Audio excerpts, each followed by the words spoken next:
आकाशवाणी मध्य प्रदेश से प्रस्तुत हैं प्रादेशिक समाचार।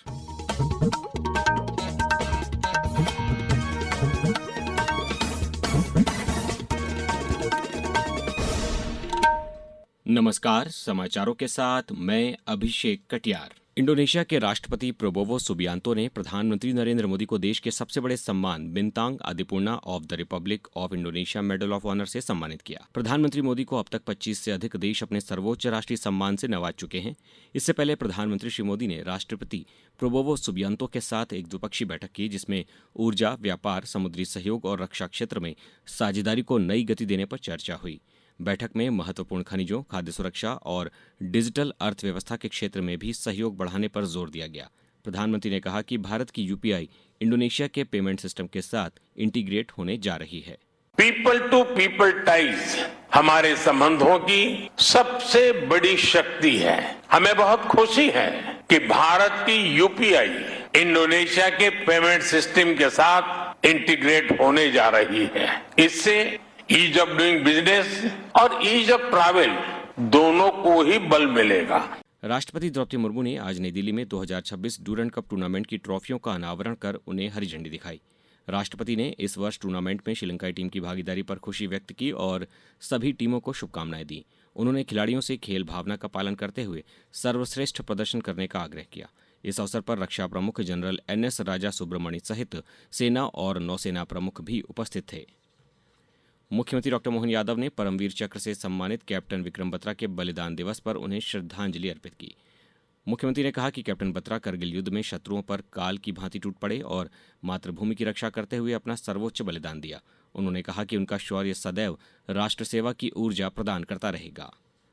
कृषि विभाग ने किसानों को खरीफ फसलों की बुआई में जल्दबाजी न करने की सलाह दी है। विभाग का कहना है कि जब तक खेतों में करीब 4 इंच यानी 1 बालिश्त की गहराई तक पर्याप्त नमी न हो जाए, तब तक बुआई करना जोखिम भरा हो सकता है। जिन किसानों के पास सिंचाई की सुविधा है, वे मृदा की उर्वरता बढ़ाने के लिए ढेंचा या सनई की बुआई हरित खाद के रूप में कर सकते हैं। कृषि विभाग ने किसानों को सोयाबीन बीज का अंकुरण परीक्षण करने और 70% से अधिक अंकुरण क्षमता वाले बीजों का ही उपयोग करने की सलाह दी है।